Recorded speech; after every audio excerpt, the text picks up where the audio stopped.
Nos últimos 6 meses, o pecuarista multiplicou e bem o valor do seu patrimônio em bovinos.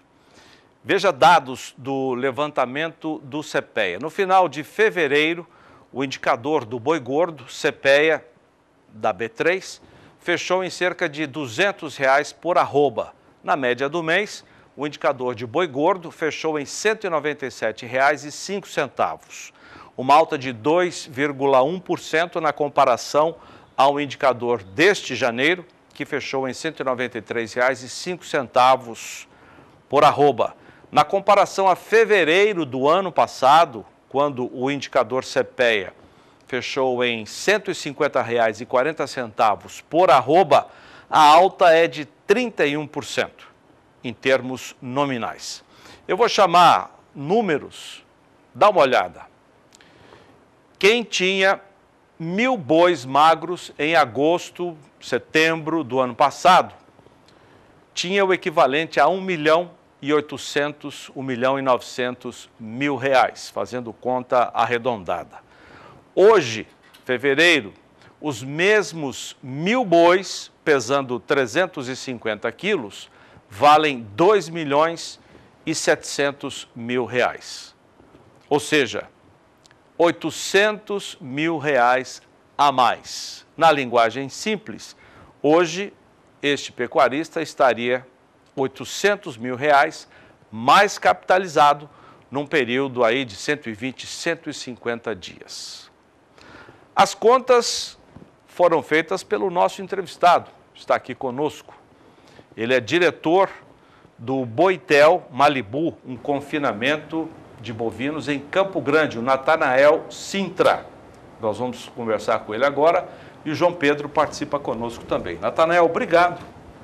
É um prazer estar aqui com vocês e tenho acompanhado muito o Sr. Couto e as notícias que vocês têm anunciado, publicado, né, na mídia, e isso tem dado referência para a tomada de decisão, às vezes até de um negócio quem está encaminhando, né? Pois é, R$ 800.000 a capitalização do pecuarista que tinha 1.000 bois e conseguiu manter ou ter outras 1.000 cabeças em fevereiro. É um dado a ser considerado. Bem considerado, porque você imagina um criador que tem aí...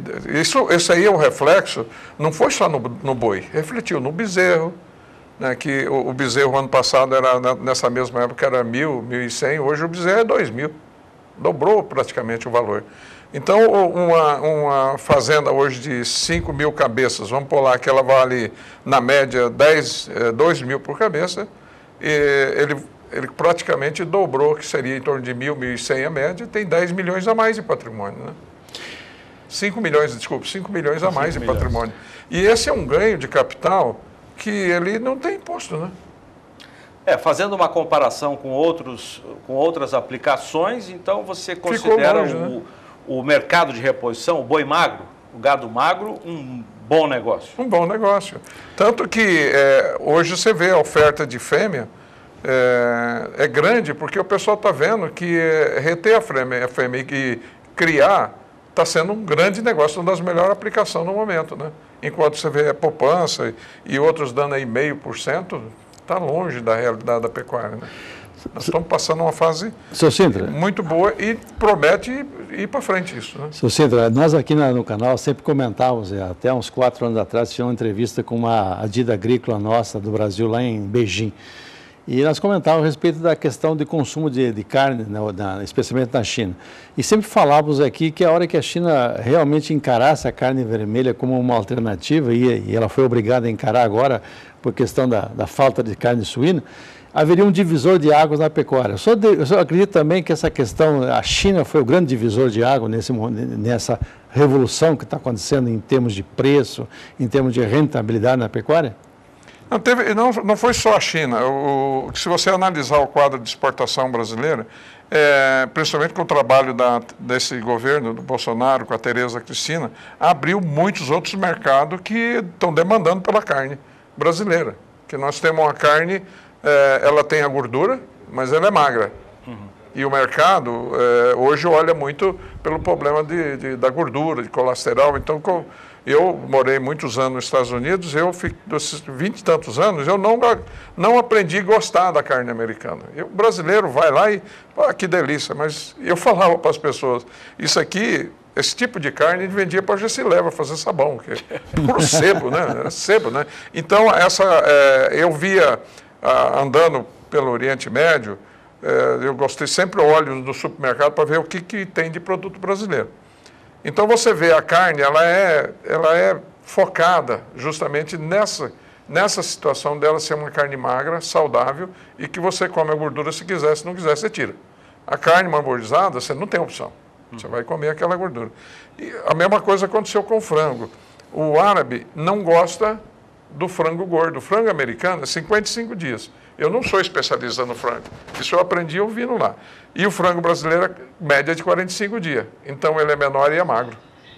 Tem mais músculo, mais carne. Tem mais carne na proporção e ele é mais saudável. Então, o senhor deu um exemplo dos Estados Unidos, quando está acontecendo uma revolução com eles também, porque eles usam muito promotor de crescimento, raptopamina e outros, que agora estão tirando, em função da própria exigência do chinês. O senhor acha que agora vai dar uma igualdade de condições em termos de produção no confinamento americano em relação ao brasileiro, já que nós não usamos esses artifícios, vamos falar, artificiais? Esse foi um debate já de mais de 15 anos que eu acompanhei no Brasil lá, lá no 2000, 2005, houve uma caravana que viajou pelo Brasil para convencer o governo a voltar a permitir o uso do hormônio. O Brasil já foi fabricante, né, do álcool. A Tortuga fabricava o álcool, depois ele foi banido. A Europa não vende carne para os Estados Unidos, não vende carne para a Europa por causa do hormônio. E o Brasil não tem o hormônio. Então, essa é uma vantagem que nós estamos tendo no mercado. A China não aceita o hormônio. O Japão aceita. Então, a Austrália produz a carne com hormônio e sem hormônio. Eles têm um sistema de rastreabilidade que o pecuarista que engordar o boi sem hormônio, ele vende para a Europa, ele tem um prêmio. E aquele que põe o hormônio, ele não recebe o prêmio. Nós aqui temos uma concorrência desleal, que eu falo como confinador. Nós produzimos um boi sem o benefício do uso do hormônio, que ele é bom para o pecuarista, que ele provoca um crescimento, um ganho de peso aí de 15% a 20% a mais, e acumula mais gordura. Só que, como não é permitido, nós estamos concorrendo com os Estados Unidos com uma carne com menos produtividade na fazenda. Mas tem a vantagem da saúde, né? O Natanael, eu queria voltar a falar da questão da rentabilidade, da aplicação do investimento para quem atua no setor, quem cria, recria, engorda, e até para aquele que não tem propriedade rural, não investe no setor, mas tem aquela vontade de investir na engorda de bois. Ou seja, ele não tem fazenda, ele vai comprar o boi magro, que vai diretamente para o confinamento, saiu de lá, vai diretamente para a indústria frigorífica, não vai passar pela fazenda do investidor, que às vezes nem a tem. Queria falar desse rendimento. E eu vou até mostrar imagens do Malibu, que você dirige hoje, em Campo Grande. Vale a pena você investir na compra de gado magro e colocar no hotel de engorda, de confinamento? Como é que tem sido o retorno financeiro para quem faz esse investimento? Isso tem sido um dos melhores negócios nos últimos 4, 5 anos, mesmo sem essa bolha que houve da China. Essa bolha provocou um ganho meio exagerado. Mas, normalmente, nos 3, 4 anos atrás, tem dado um retorno de até 30% no ano. Você faz aí 2,5 giros, né, 30%? Vamos pela... É um retorno sobre o capital, Você né? compra o boi magro no mercado, a entrega vai direto no confinamento, vamos supor que você pague R$2.000, vamos arredondar, R$2.000. Fazer uma conta mais arredondada. Fazer uma conta arredondada. 120 dias depois, não sei se esse seria o período de engorda, ou se ele fica mais ou se ele fica menos. O tempo de engorda depende do boi. Da idade. Da idade, da carcaça que ele entra, do peso que entra e o término dele, aonde você quer chegar. Então eu paguei R$2.000 no boi magro. Vai ficar 120 dias para depois ser entregue na indústria. Qual é o rendimento que o investidor tem? No mínimo 2% ao mês. São 120 dias, 8%. Isso é o mínimo que ele vai tirar. Quer dizer, ele pagou 2 mil. Ele vai ter 8% sobre o total do 2 mil mais o custo da alimentação do boitel. E vai ter sobre o boi de 18, 20 arrobas. Então ele eu vou esclarecer a diferença que tem entre confinamento e boitel. O confinamento, no caso aqui da Tereza Cristina, fazendo Santa Elisa, que é do JBS, o foco deles é pegar o boi e entrega de volta para a pessoa o direito a tantas arrobas de boi que ele entregou. Então, manda um boi de 400 quilos, 50%, 200 quilos. Né? E ele engorda, o criador, o proprietário do boi, o investidor não põe dinheiro, ele engorda, o frigorífico fica com o ganho da engorda e devolve as arrobas dele no preço do dia. Ou esteja mais barato ou mais caro. Ele recebe o preço do dia. Esse é o formato dos confinamentos que existia no Mato Grosso até bem pouco tempo. Quando eu entrei, reativei o Malibu, você pode ver o Malibu confinamento. Eu estabeleci um boitel. O boitel trabalha sobre diárias. E o preço da diária de acordo com o boi. Da raça, se é castrado inteiro e o peso. Né? O valor genético dele. Né? Então a pessoa sabe quanto que ele vai gastar para engordar, sabe quanto que ele pagou pelo boi, e ele pode travar na bolsa, no mercado futuro, a hora que atingir o preço objetivo dele. Qual o ganho? Lembrando, ontem o boi fechou para outubro, no mercado futuro, R$ 214 por arroba. Esse travamento, esse preço de arroba seria satisfatório para ter um retorno bom para quem usa o sistema de boitel? Claro, isso aí, se você pegar o custo nós estamos produzindo arroba hoje a menos de R$150 para vender a 190. Isso quem tem a matéria-prima em casa? Quem é criador? Não, ou aquele que eu cobro dele para produzir as arrobas dele em torno de R$150 por arroba. E o mercado aqui em Mato Grosso, 190. Então ele põe 7 arrobas no boi dele e vai gastar em torno de R$1.100. Ele pagou 3.100, né? Ou pagou 2.500. Ou ele pôs o boi crioulo dele, né? Ele sabe que custa R$1.100 para ele colocar 7 arrobas no boi. Então essa arroba está 150, ele está vendendo 190, então ele está ganhando R$40 por arroba. Mais as arrobas da carcaça dele. As 13, 14 arrobas. 13 ou 14 arrobas. Chegou lá. Quer dizer que era um boi magro. Ele está vendendo aquelas arrobas do boi magro também a 190. Então é um negócio muito interessante no mercado, principalmente hoje, que não tem opção de investimento. Você põe na poupança, no CDB, né? Não falo em ações, porque ações é difícil ser... Oscila né? Demais. Mas não tem, é incomparável. Não tem nada para hoje competir com o ganho do retorno sobre o capital que está dando o boi. Além disso, é uma commodity extremamente segura, é uma operação... O boitel é mais seguro do que o confinamento, porque quando você entrega um boi para um confinamento, não estou falando JBS, que é uma empresa muito sólida, mas você pode entregar, o pessoal vinha entregando para confinamentos, pessoa física ou jurídica que não tinha laço para aguentar, ele vende o boi e sai com um contrato. Se der qualquer alteração na vida particular do dono do confinamento, pode ser sequestrado o boi. No caso, Receita Federal, qualquer problema de falência ou qualquer ação que o cara tem que você não sabe, vai sequestrar o boi, porque o boi é dele. Ele comprou o boi fiado. Quer dizer, deve arroba, mas a boi é dele. No confinamento, no boitel, é diferente a situação. Ele não tem risco, porque ele manda o boi para o boitel como uma simples remessa. O boi é dele, continua no nome dele. E eu só tenho o compromisso de prestar o serviço de engordar. Na hora de vender, eu devolvo o estoque para ele, ele vende para o frigorífico do nome dele e recebe do frigorífico diretamente. Então, mesmo se eu tiver um problema financeiro ou com a Receita, nunca vai sequestrar o teu boi que estiver lá. Continua sendo do investidor. Do investidor. E ele está cadastrado. Nós somos certificados, Cota Hilton, Sisbov Europa, Precoce, e Boi China, né? Então, esse está dentro do Sisbov, o dono do boi está no teu nome. A origem daquele boi é... O sistema de alimentação, você citou China, Cota Hilton, Boi Europa. O sistema de alimentação é diferente para cada destino? Não, são os protocolos sanitários que são diferentes.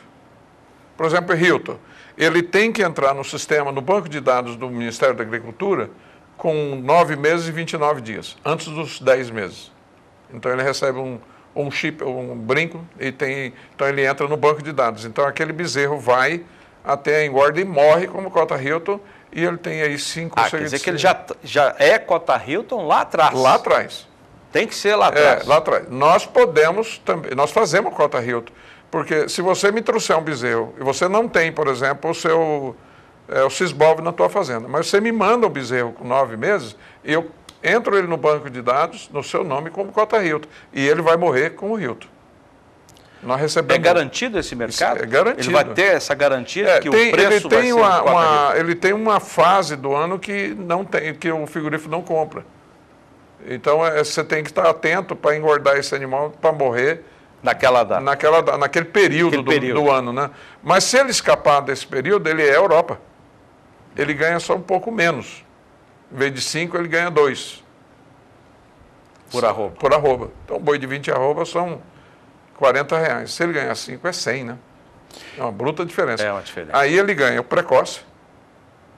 Ele ganha, que é 0 dente, né? Esse é bezerro 0 dente. Aí ele ganha gordura, acabamento, que é o farol verde. Aí vai somando... Vai somando tudo, chega a dar aí R$150, R$180 de bonificação em cima desse gado de qualidade. 150 por animal. Por animal. O boi China, no último trimestre do ano passado, foi procurado, foi muito valorizado. O senhor acredita que nesse primeiro semestre o boi China também vai ter essa demanda? Os frigoríficos que estão abatendo, que abateram em dezembro, novembro, dezembro, eles continuaram, estão abatendo. Então? Aqui em Campo Grande, por exemplo, é o frigorífico de Rochedo, né? Que ele está certificado para a China. É o Natura Friga. Nós temos a China, não vai bem o boi do confinamento com a China, porque eles querem o boi magro. Não pode ter gordura.